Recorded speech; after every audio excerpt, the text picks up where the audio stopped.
In 1827, I entered the Senate and embarked on a stormy 8-year tenure. Initially, I supported Andrew Jackson, agreeing with his stance that federal money should not be used for a national program of internal improvement, and with his opposition to the rechartering of the Bank of the United States.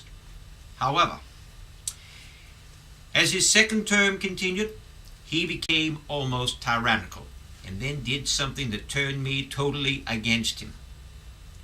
The state of South Carolina was opposed to a new tariff bill, and at a special state convention it declared that bill null, void, and not binding on its citizens.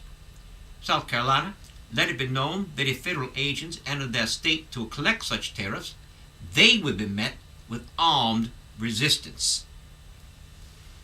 King Andrew responded by having Congress pass the Force Bill, authorizing the President to use force if necessary to make South Carolina comply.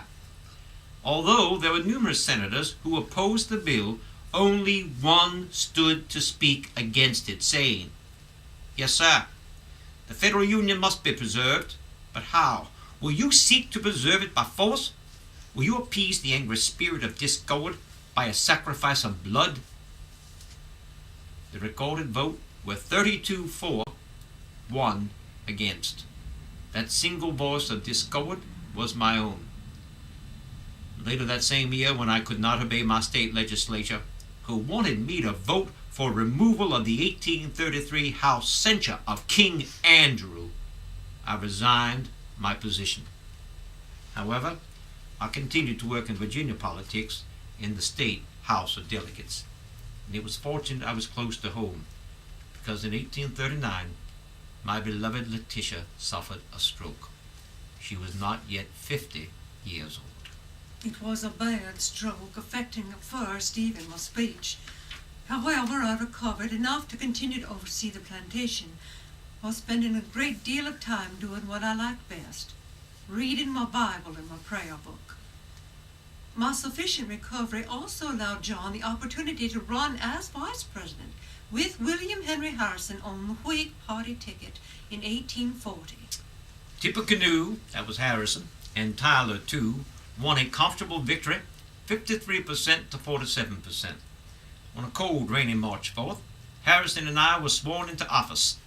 I immediately left Washington to return to Williamsburg, ready to play an unobtrusive role in the administration.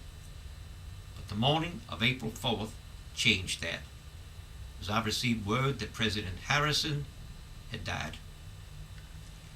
The next day I arrived in Washington, and at the age of 51 was placed in a position no one had ever been in before, assuming the presidency upon the death of a sitting president. And immediately a question arose. Was I still the vice president, but acting with presidential powers, or really was I the president? Now, the Constitution stated, in the case of the death of the president, the powers and the duties of the office shall devolve on the vice president. On April 6th, I took the presidential oath from the Chief Justice, and on April 9th, I delivered what was considered my inaugural address. I was the president, and any correspondence sent to the acting president was returned unopened. This immediately alienated me from members of the Whig Party. At my first cabinet meeting, I was informed that under President Harrison's policy, decisions were to be decided by the vote of the entire cabinet, with the president having one vote. Well, now I informed them that while I appreciated their counsel and advice, I would never be dictated to. The final decision on matters was mine, and if they thought otherwise, they could resign. 2 days later, the entire cabinet, except for Daniel Webster, resigned. All their plan was to put me in a position whereby I could not function without a cabinet, and so too would have to resign. The next in line of succession was a follower of Henry Clay, and a man that Clay could control. But I would not resign. My resignation would amount to a declaration to the world that our system of government had failed.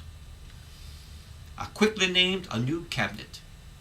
I received threats of assassination and of impeachment, and was officially expelled from the Whig